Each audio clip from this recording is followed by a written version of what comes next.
सामान्य अध्ययन के अंतर्गत आज से मैं भारतीय अर्थव्यवस्था प्रारंभ कर रहा हूँ और नियमित रूप से भारतीय अर्थव्यवस्था की कक्षाएं चलती रहेंगी।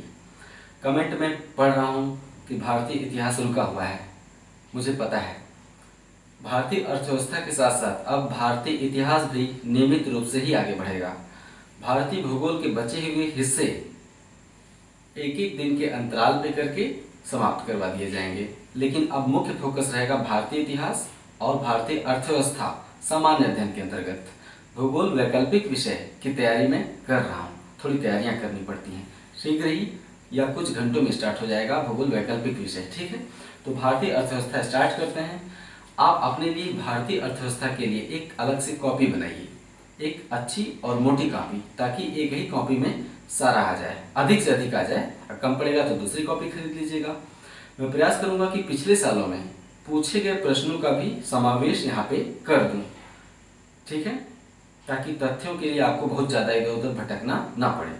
भारतीय अर्थव्यवस्था पढ़ते समय एक समस्या ये आती है कि आंकड़े पढ़ें कि समझें। किसी एक किताब में या तो समझाया गया होता है खूब बढ़िया से, आंकड़ों की कमी होती है। किसी किताब में अगर आंकड़े खूब हैं तो इतने आंकड़े दिए होते हैं कि समझ में नहीं आता है ना। जो सबसे ख्याति प्राप्त पुस्तकें हैं वो इसी तरह से हैं, या तो खूब समझाया गया है, तथ्य नहीं है, या फिर किसी किताब में खूब बढ़िया से तथ्य दिए गए हैं लेकिन पढ़ने को उन्हें समझ ही में नहीं आता है।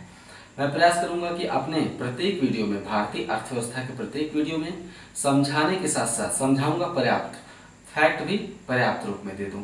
थोड़ा धीरे धीरे चलना पड़ेगा लेकिन अंत में कंप्लीट होगा। तो आइए स्टार्ट करते हैं भारतीय अर्थव्यवस्था।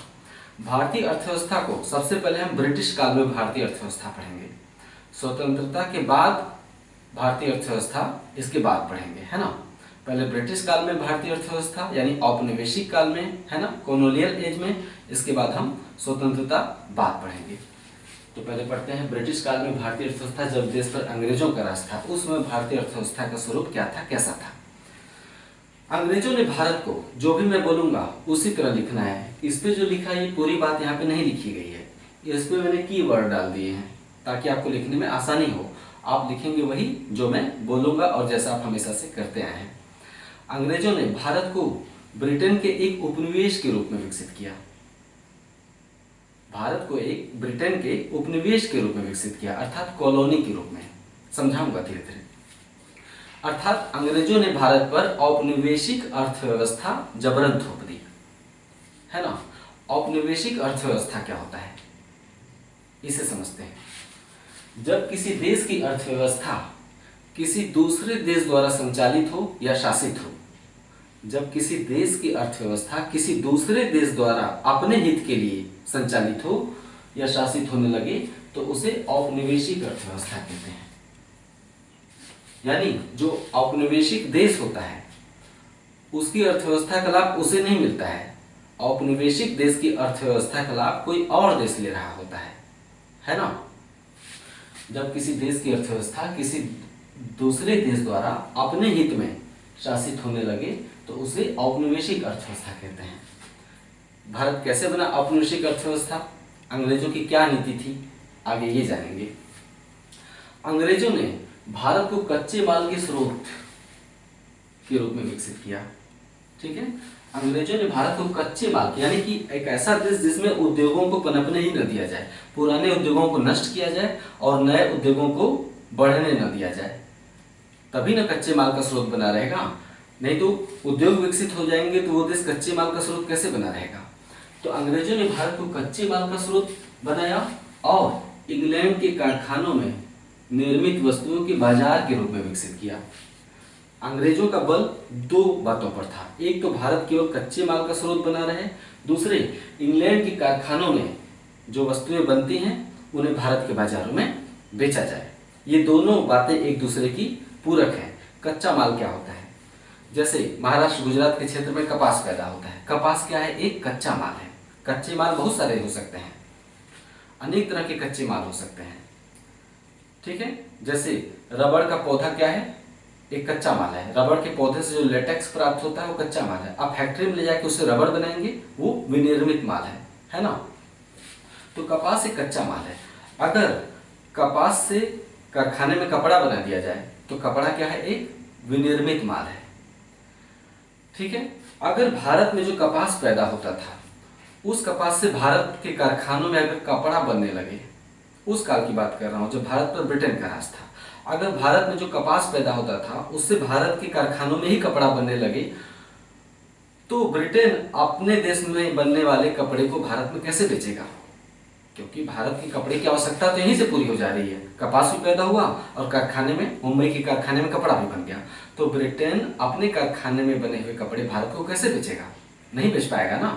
ब्रिटेन किसी देश को उपनिवेश बनाने का उद्देश्य क्या होता है? उस देश से अधिक आर्थिक लाभ लेना, चूसना उसको। ऊपर लिखा है ना, जब किसी देश की अर्थव्यवस्था किसी दूसरे देश द्वारा अपने हित में, अपने लाभ के लिए शासित होने लगी तो उसे औपनिवेशिक अर्थव्यवस्था कहते हैं।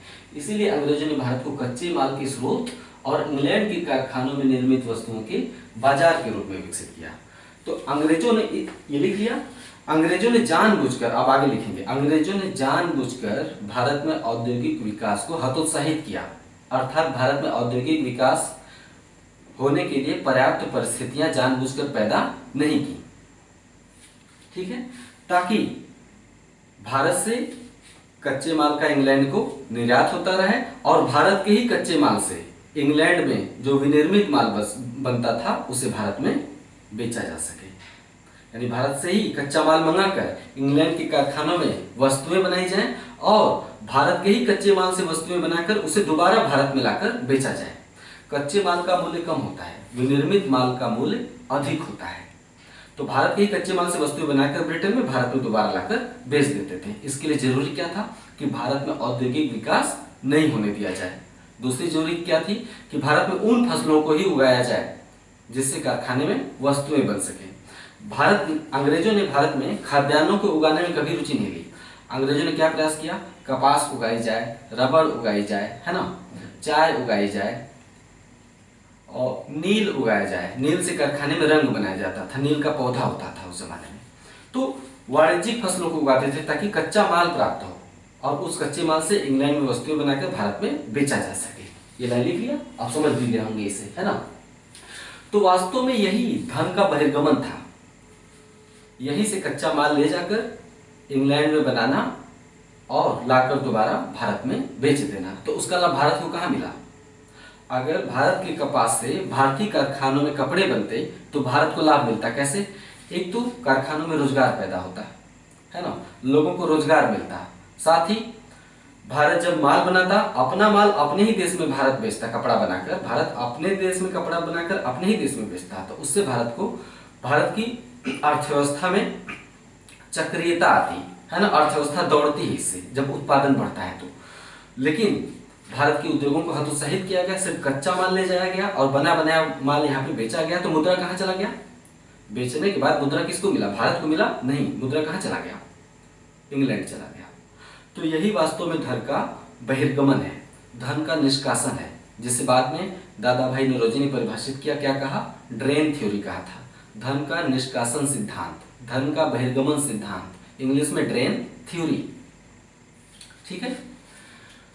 जॉन सुलिवन ने अंग्रेजों की ये जो औपनिवेशिक नीति है, अंग्रेजों की इस औपनिवेशिक नीति को जॉन सुलिवन, एक अंग्रेज था, एक अंग्रेज जॉन सुलिवन ने अंग्रेजों की इस औपनिवेशिक नीति को इन शब्दों में परिभाषित किया है। हमारी अर्थव्यवस्था, मतलब अंग्रेजों की अर्थव्यवस्था, एक ऐसे स्पंज के रूप में काम करती है जो गंगा किनारे से, अर्थात भारत से, गंगा किनारे मतलब भारत से, हमारी अर्थव्यवस्था एक ऐसे स्पंज के रूप में काम करती है जो गंगा किनारे से प्रत्येक अच्छी वस्तु को सोख लेती है और टेम्स नदी के किनारे जाकर उसे निचोड़ देती है। यानी यहां से लेती है और वहां दे देती है। कहां? टेम्स नदी कहां है? इंग्लैंड में।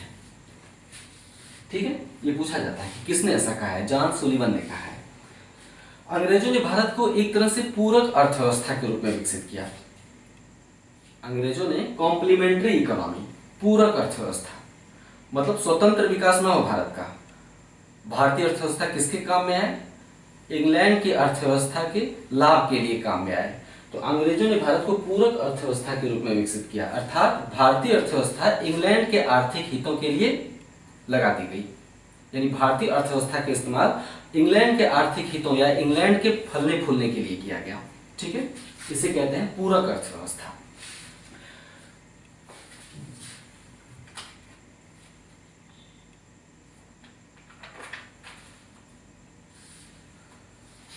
चूंकि अंग्रेजों की भारतीय अर्थव्यवस्था के विकास में दिलचस्पी नहीं थी, उनकी भारतीय अर्थव्यवस्था में उतनी ही दिलचस्पी थी जिससे कि ब्रिटिश अर्थव्यवस्था को लाभ मिल सके।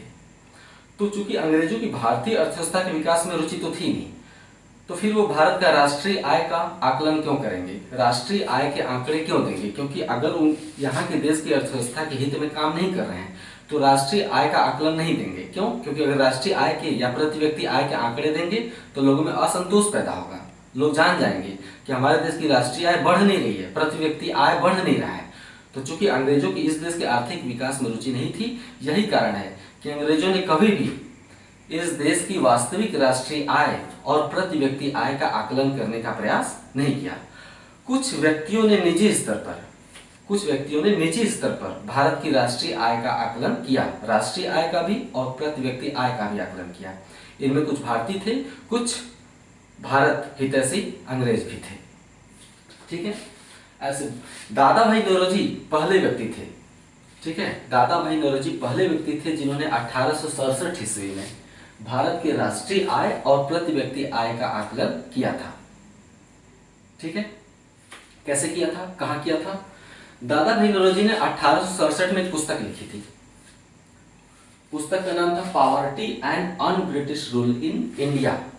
ठीक है, दादा भाई नौरोजी ने 1867 में लिखी गई अपनी पुस्तक poverty and un British rule in India में अंग्रेजों द्वारा भारत से किए जाने वाले धन के बहिर्गमन का सिद्धांत प्रस्तुत किया, ड्रेन थ्योरी प्रस्तुत किया, धन के निष्कासन का सिद्धांत प्रस्तुत किया, आर्थिक दोहन का सिद्धांत प्रस्तुत किया। इन नामों से जाना जाता है। दादा भाई नौरोजी ने इस पुस्तक में धन बहिर्गमन का सिद्धांत प्रस्तुत किया या धन के निष्कासन का सिद्धांत प्रस्तुत किया, है ना, भारत के आर्थिक दोहन का सिद्धांत प्रस्तुत किया या इंग्लिश में ड्रेन थ्योरी का प्रतिपादन किया 1867 में इस पुस्तक में। ठीक है, और इसी पुस्तक में poverty and un British rule in India में ही दादा भाई नौरोजी ने पहली बार भारत की राष्ट्रीय आय और प्रति व्यक्ति आय का आकलन किया था। ठीक है, दादा भाई नौरोजी ने अंग्रेजों द्वारा भारत से किए जाने वाले धन के बहिर्गमन को अनिष्टों का अनिष्ट कहा था। जब कोई अशुभ काम होने वाला होता है तो हम उसको ठेठ भाषा में कहते हैं अनिष्ट होने वाला है, कुछ बुरा होने वाला है, तो उसे दादा भाई नौरोजी ने अनिष्टों का अनिष्ट कहा था।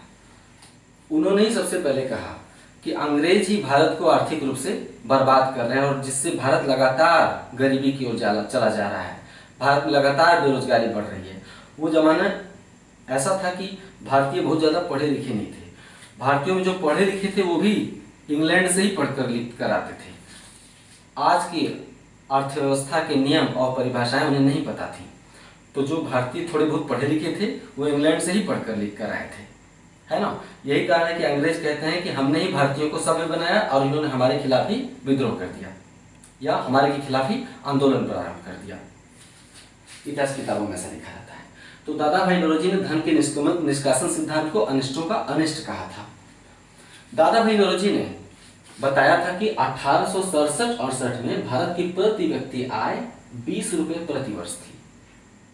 1867-68 में दादा भाई नौरोजी के अनुसार 1867-68 में भारत में एक व्यक्ति की आय औसतन या प्रति व्यक्ति आय 20 रुपए प्रति वर्ष थी। एक साल में एक व्यक्ति की आय 20 रुपए होती थी। दादा भाई नौरोजी के अलावा 3 और लोग थे, प्रमुख लोग, जिन्होंने भारत की राष्ट्रीय आय और प्रति व्यक्ति आय का आकलन किया था। इन तीनों लोगों का नाम आप देख लीजिए, William Digby, RC Dutt, Ranade, यानी 4 लोगों का नाम प्रमुख रूप से आपको जानना चाहिए जिन्होंने भारत की राष्ट्रीय आय का आकलन किया। सवाल पूछा जाता है, Dadabhai Naoroji, William Digby, RC Dutt और रानाडे। आरसी दत्त ने 1901 में लिखी अपनी पुस्तक इकोनॉमिक हिस्ट्री ऑफ इंडिया, अर्थात भारत का आर्थिक इतिहास। इकोनॉमिक हिस्ट्री ऑफ इंडिया में ड्रेन थ्योरी और भारत की राष्ट्रीय आय पर चर्चा की थी। ठीक है, दादा भाई नौरोजी के बाद आरसी दत्त ने अपनी पुस्तक में पुनः धन के निष्कासन सिद्धांत, ड्रेन थ्योरी और भारत की राष्ट्रीय आय पर चर्चा की थी। एक ऐसा देश, एक ऐसी अर्थव्यवस्था जिसमें वास्तविक राष्ट्रीय आय और प्रति व्यक्ति आय, एक ऐसी अर्थव्यवस्था जिसमें वास्तविक राष्ट्रीय आय और प्रति व्यक्ति आय लगातार स्थिर बनी रहे, इसे हम क्या कहते हैं? गतिहीन विकास कहते हैं। आप इस समय पत्रिकाएं पढ़ते होंगे तो आप देखते होंगे कि प्रत्येक वर्ष भारत की राष्ट्रीय आय पिछले साल से बढ़ गई और प्रति व्यक्ति आय भी लगातार बढ़ रही है। क्यों? क्योंकि देश में उद्योगों में बढ़ोतरी हो रही है, रोजगार बढ़ रहे हैं, है ना। इसके चलते राष्ट्रीय आय, प्रति व्यक्ति आय लगातार बढ़ता जाता है। लेकिन एक ऐसी अर्थव्यवस्था जिसमें राष्ट्रीय आय और प्रति व्यक्ति आय साल दर साल लगातार स्थिर बनी रहे, उसमें कोई बढ़ोतरी न हो, उसे हम कहते हैं गतिहीन विकास। ठीक है। ब्रिटिश काल में कृषि क्षेत्र की स्थिति, अब अलग अलग क्षेत्रों की स्थिति देखेंगे। ठीक है। ब्रिटिश काल में कृषि क्षेत्र की स्थिति, अंग्रेजों ने भारत में कृषि क्षेत्र में दो महत्वपूर्ण परिवर्तन किए। कृषि क्षेत्र में अंग्रेजों ने भारत में दो महत्वपूर्ण परिवर्तन किए। पहला, भू राजस्व व्यवस्था में परिवर्तन, अर्थात लगान व्यवस्था में परिवर्तन, और दूसरा कृषि का वाणिज्यीकरण, जो थोड़ी देर पहले बताया कि खाद्यान्न फसलों की जगह नकदी फसलें उगाने पर बल देना, इसे हम कहते हैं कृषि का वाणिज्यीकरण। तो दो परिवर्तन उन्होंने किए। इन दोनों परिवर्तनों के विषय में हम अगले वीडियो में पढ़ेंगे, है ना। इनको पढ़ने के लिए थोड़ा समय चाहिए, तो आप हेडिंग डाल के छोड़ दीजिए कि भारत में अंग्रेजों ने कृषि क्षेत्र में दो महत्वपूर्ण परिवर्तन किए, एक भू राजस्व व्यवस्था में परिवर्तन, दूसरा कृषि का वाणिज्यीकरण। इसे हम अगले वीडियो में पढ़ेंगे। कैसा लगा? चूंकि ये पहला वीडियो था, ऐसा तो आमतौर पर पूछता नहीं कि कैसा लगा, पहला वीडियो था, आप हमें प्रतिक्रिया देंगे, पढ़कर मुझे अच्छा लगेगा। ठीक है। भारतीय इतिहास डेली एक या दो वीडियो आगे बढ़ता रहेगा इसी तरह से। नमस्कार।